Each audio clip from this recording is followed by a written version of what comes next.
ராசாத்தி, ராசாத்தி. மாமா கூப்பிட்டீங்களா? ஆமாம்மா, இங்க வந்து கொஞ்சம் உட்காரு, உங்ககிட்ட கொஞ்சம் பேசணும். மாமா ஆ, என்ன மாமா ஒரு மாதிரியா இருக்கீங்க? தலைவலிக்குதா? ஆமாம்மா, கொஞ்சம் அலைச்சலா இருந்ததுல்ல. நீ வா உட்காரு. இருங்க மாமா, நான் காஃபி எடுத்துட்டு வரேன். அதெல்லாம் ஒண்ணும் வேண்டாம்மா, நீ வந்து உட்காரு வா. நீங்க இருங்க மாமா, நான் எடுத்துட்டு வரேன். ராசாத்தி, இப்படி ஒரு தங்கமான புள்ளைய புரிஞ்சுக்காம பாடா படுத்துறானே.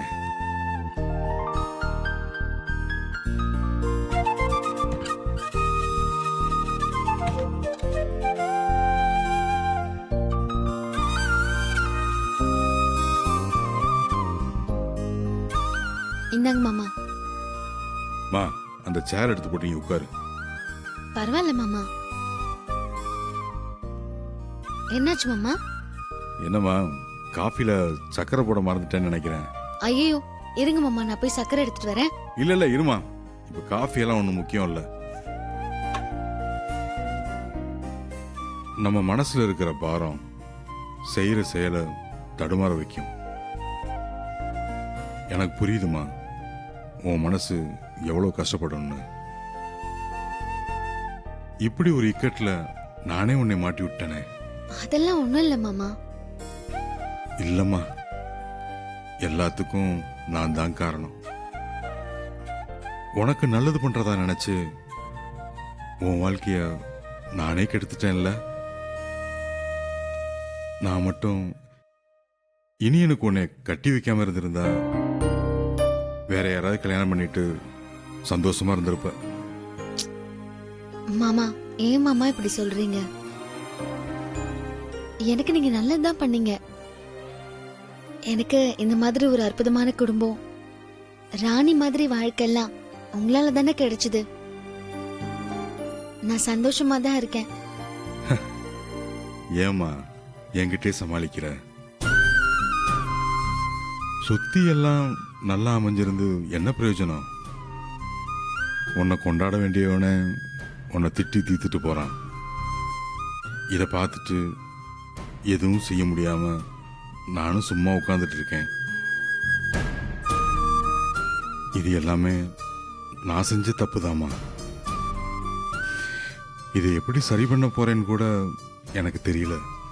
மாமா நீங்க வீணா என்ன நினைச்சு கவலைப்படாதீங்க. எனக்கு நீங்க ஒரு நல்ல வாழ்க்கையை தான் அமைச்சு கொடுத்துருக்கீங்க. அவரே மேல கோவப்படுறதும் அப்புறம் வந்து சமாதானப்படுத்துறதும் எங்களுக்குள்ள சகஜம் மாமா. கோவம் இருக்கிற இடத்துல தான் குணம் இருக்கும். அவர் அப்படிதான். சில சமயம் சிடுசிடுன்னு எரிஞ்சு விழுவாரு, 2 நாள் கழிச்சு அன்பா பேசுவாரு. இல்லம்மா, என்ன சமாதானப்படுத்துறதுக்காக நீ இப்படி எல்லாம் பேசாத. இல்ல மாமா, அவரால் என்ன முழுசா வெறுக்கவும் முடியல, முழுசா ஏத்துக்கவும் முடியல. ம், சில சமயம் பிடிச்ச மாதிரி பேசுவாரு, சில சமயம் பிடிக்காத மாதிரி எரிஞ்சு விழுவாரு. நீங்க வீணாம் போட்டு மனசு குழப்பிக்காதீங்க மாமா. நீங்க எனக்கு நல்லதுதான் பண்ணிருக்கீங்க, நல்ல வாழ்க்கையை அமைச்சு கொடுத்திருக்கீங்க. இந்த மாதிரி குடும்பம் சொந்த பந்தம்னு நான் தலைகீழ நின்னாலும் எனக்கு கிடைச்சிருக்காது. நான் தான் மாமா உங்களுக்கு நன்றி கடன் பட்டிருக்கேன்.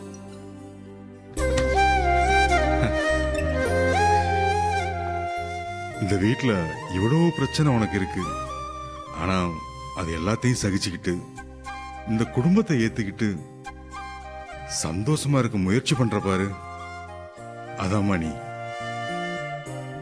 ஒரு வீட்டுக்கு வாழ வந்த பொண்ணு எப்படி இருக்கணுங்கிறதுக்கு நீதாம்மா உதாரணம். ரசதி, இங்க வா.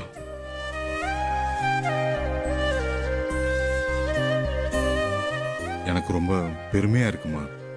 ஆமாம்மா, நீ இந்த வீட்டுக்கு மருமகளா வர நாங்க தான் கொடுத்து வச்சிருக்கணும். இந்த ஜென்மம் மட்டும் இல்ல, 7 ஜென்மத்துக்கும் நீ தான் எனக்கு மருமகளா வரணும். இங்க பாரு ரசதி, என்ன பண்ணியோ ஏது பண்ணியோ தெரியாது. எனக்கு நீ இனியனும் சந்தோஷமா இருக்கணும். அதுக்கு நீ என்ன வேணா பண்ணிக்க. அந்த இனியன் பையன் உன்னை ஏத்துக்கிட்டு உன் கூட சந்தோஷமா வாழணும். அதுக்காக நீ என்ன பண்ணாலும் மாமா நான் உனக்கு பக்கபலமா இருப்பேன். இங்க பாரு ராசாத்தி, பேர பிள்ளைங்களை பெத்து கொடுங்க. அதுவும் கூட விளையாடிக்கிட்டு நாங்க பொழுத போக்கிடுவோம். அதெல்லாம் நிறைவேறது உன் கையில தான் இருக்கு. எப்படியாவது அவனை உன் வழிக்கு கொண்டு வந்துரு. சரியா? ஆ.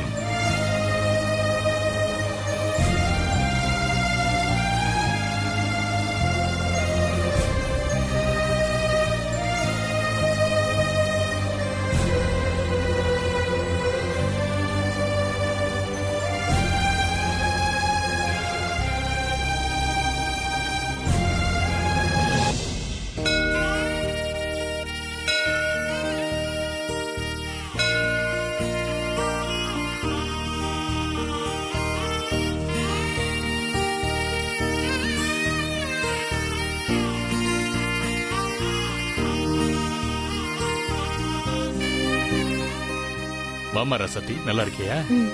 ஆ.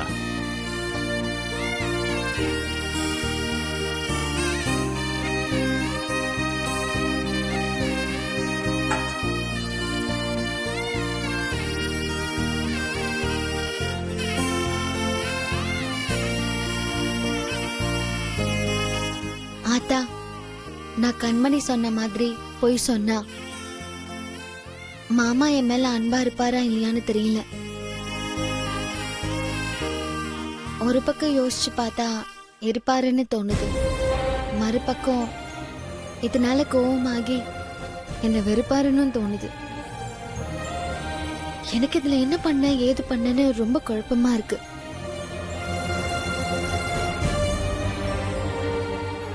இந்த குழப்பத்துல இருந்து நீதான் என்னை விடுவிக்கணும். நான் உன்கிட்ட தெருவுல சீட்டு எழுதி போடுறேன். நீதான் எனக்கு ஒரு நல்ல முடிவை தரணும். நீ போய் சொல்லலான்னு சொன்னா நான் சொல்றேன். சொல்ல வேணான்னு சொன்னா நான் சொல்ல மாட்டேன்.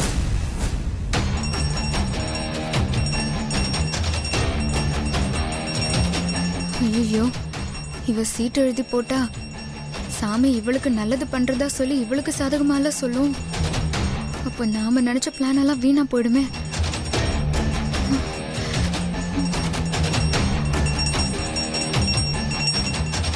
ஆத்தா, எனக்கு தெரியும் நீ ராசாத்திக்காக தான் எல்லாம் பண்ணுவ. இந்த ஒரு தடவை மட்டும் எனக்கு சாதகமா பண்ணு. ராசாத்தி எடுக்கிற சீட்டு போய் சொல்லலான்னு வரணும். ப்ளீஸ் தாயே, இந்த ஒரே ஒரு தடவை கருணை காட்டு.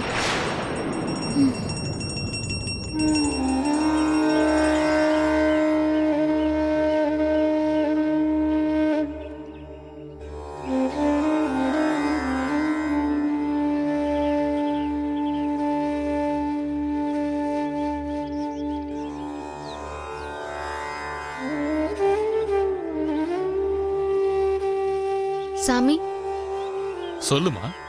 தெருவுல சீட்டு போட்டு பார்க்கணும். அப்படியா? இருமா வரேன்.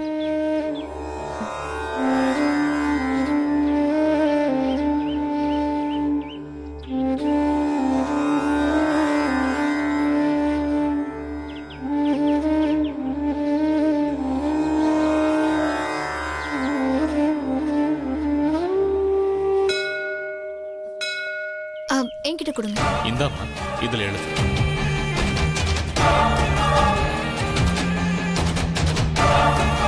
அப்பாடா, நம்ம கைக்கு வந்துருச்சு. 2 சீட்லயும் போய் சொல்லலான்னு எழுதி போட்டுற வேண்டியதுதான். கண்மணி, ஒரு நிமிஷம். என்ன ராசாத்தி? இல்ல, நான் தானே சீட்டு போட்டு பார்க்க போறேன்.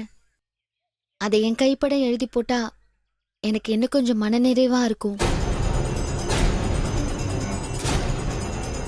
ஏன்னா எதுனாலும் எனக்கு தெரிஞ்சு நடக்கிற மாதிரி இருக்கும். குடு கண்மணி, நானே எழுதுறேன்.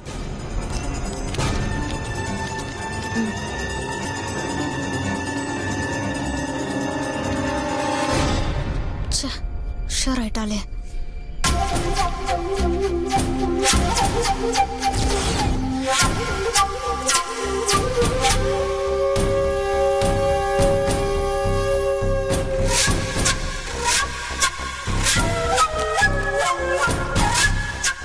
இருமா, சாமி கிட்ட வச்சு எடுத்துட்டு வரேன். ம்.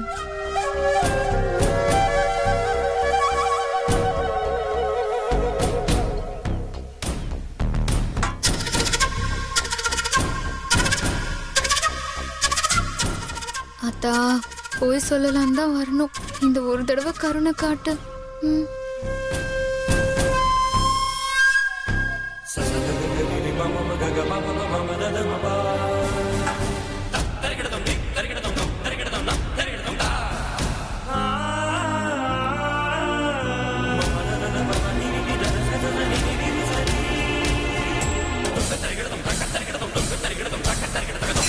சீட் எடுமா, சாமியை கும்பிட்டு எடுமா.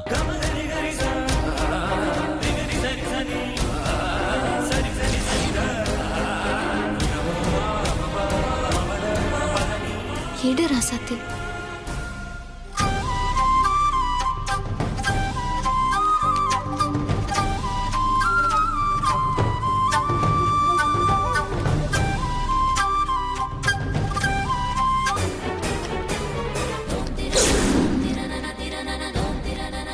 போய் சொல்லலாம்.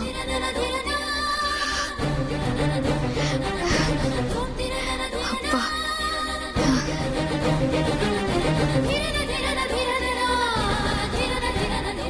என்னம்மா, நீ நினைச்சதே வந்திருக்கா? ஆ. அம்மன் சொன்னபடி செய்யுமா, அதான் நல்லது. இந்தம்மா, இந்த சீட்டையும் கையில வச்சுக்க.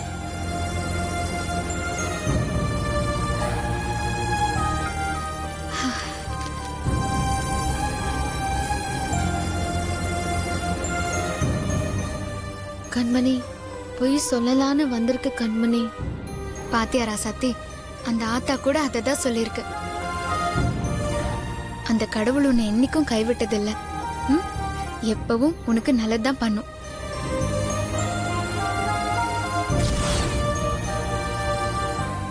ராசாத்தி, நான் சொன்ன மாதிரி பண்ணு. அப்பதான் இனிமே உன்னை வெறுக்க மாட்டாரு. உன்கிட்ட ரொம்ப பாசமா நடந்துக்குவாரு. ராசாத்தி, மறுபடியும் என்ன யோசனையில இருக்க? அதான் அம்மனே சொல்லிடுச்சுல. இல்ல கண்மணி, எனக்கு ஒரு மாதிரி இருக்கு.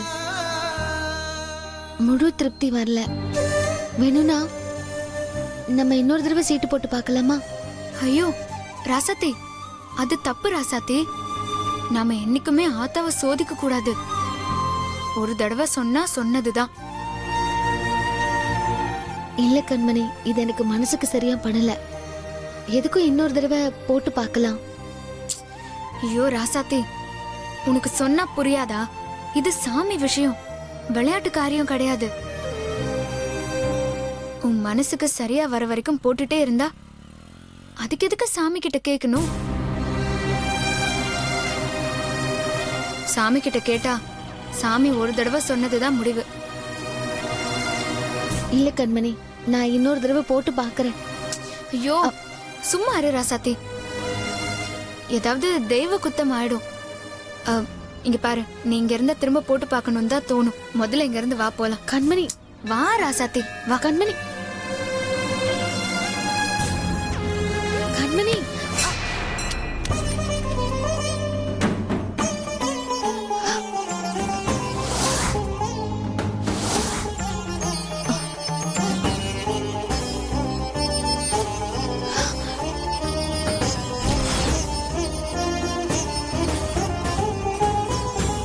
கண்மணி, சீட்டு தவறி விழுந்துருச்சு.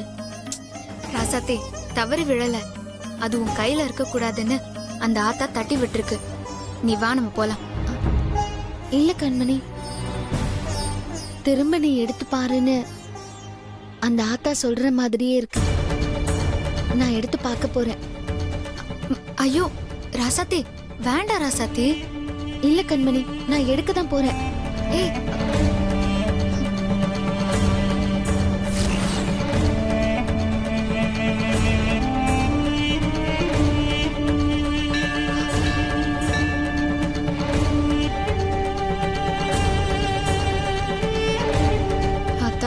இப்பவும் அதே வரணும்.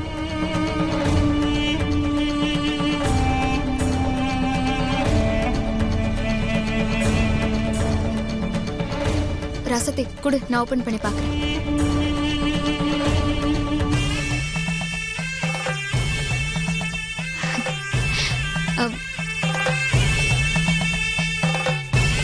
நான் தான் சொன்னேன்ல, சாமி கூட விளையாடக்கூடாதுன்னு. இங்க பாரு, போய் சொல்லலான்னு வந்திருக்கு.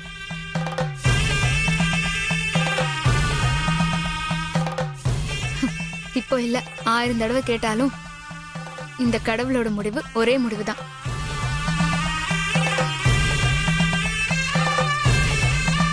சரி வா, நம்ம வீட்டுக்கு போலாம். வா.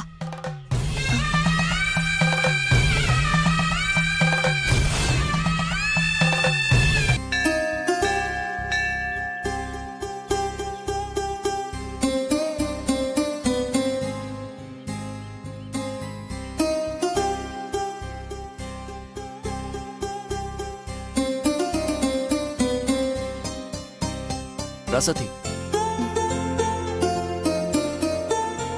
என்ன என்கிட்ட தனியா பேசணும்னு சொன்ன?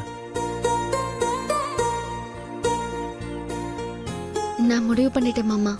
என்ன முடிவு பண்ணிட்ட? எனக்கு நீங்க தான் முக்கியம். அதுக்கு நீங்க சொன்ன மாதிரி நான் அம்மனை என்னை விட்டு போக சொல்ல போறேன் மாமா.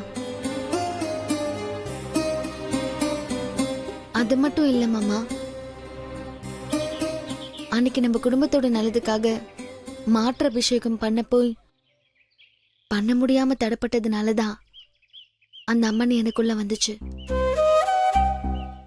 அதனால அதையும் போக சொல்லிட்டு அதுக்கான மாற்று அபிஷேகமும் பண்ண போறேன்.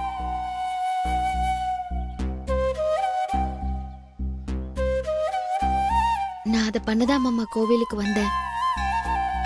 அத்தை மாமாலாம் எவ்வளவோ தடுத்தோம். நான் இதை பண்ண போறேன். எல்லாம் உங்களுக்காக தான் மாமா. இந்த அம்மன் சாமி எல்லாத்தையும் விட நீங்க தான் எனக்கு முக்கியம் மாமா. நல்லது ராசாத்தி. அந்த அம்மன் உன் கூட இருக்கிற வரைக்கும் உன்னை எதுவும் செய்ய முடியாது. முதல்ல அந்த அம்மனை துரத்து, அப்புறம் நான் உன்னை வீட்டை விட்டு துரத்துறேன். என்ன மாமா எதுவும் சொல்லாம இருக்கீங்க? நான் என்ன ராசாத்தி சொல்ல, சந்தோஷம்தான். இந்த சொல்லுக்கு இந்த அளவுக்கு மதிப்பு கொடுத்து பண்றீங்க, அதுவே போதும். இனி நான் உங்களுக்காக மட்டும்தான் மாமா எதையும் பண்ணுவேன். சரி போலாமா? இன்னும் ஒரு சுத்து சுத்திட்டு வந்துடுறேன். சரி வா. ம்.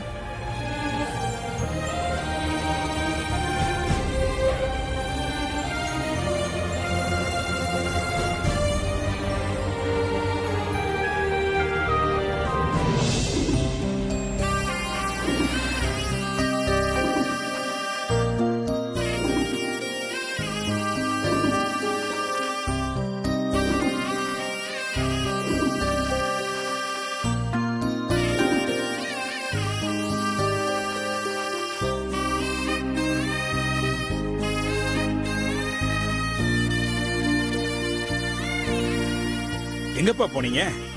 இங்கதான் பெரியப்பா பேசிட்டு இருந்தோம். ராசத்தி, நீ முடிவே பண்ணிட்டியா?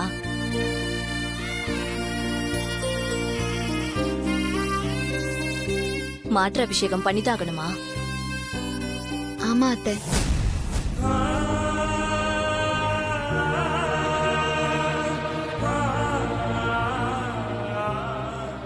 ராசாத்தி, ஏதோ நாமெல்லாம் வேண்டின மாதிரி அந்த அம்மனா பார்த்து பாலாபிஷேகத்தை நடத்தி வச்சா. இப்போ அதுவும் வேணாம், குழந்தை பாக்கியமும் வேணான்னு மாற்று அபிஷேகம் பண்ண போறேன்னு சொல்றியே, என்ன ராசாத்தி இதெல்லாம்? எனக்கு மாமா தான் அத்தை முக்கியம்.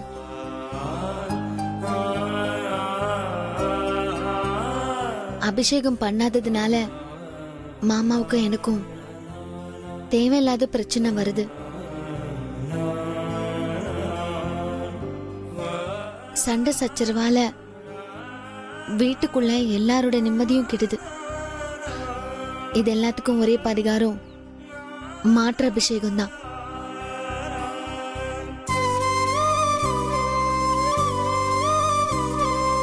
ராசாத்தி, வீடுன்னு இருந்தா 1000 பிரச்சனை இருக்கத்தாம செய்யும்.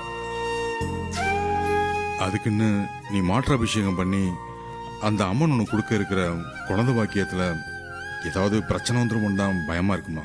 மாமா இதுல பயப்படுறதுக்கு என்ன மாமா இருக்கு? அந்த அம்மனுக்கு தெரியும் யாருக்கு என்ன கொடுக்கணும்னு.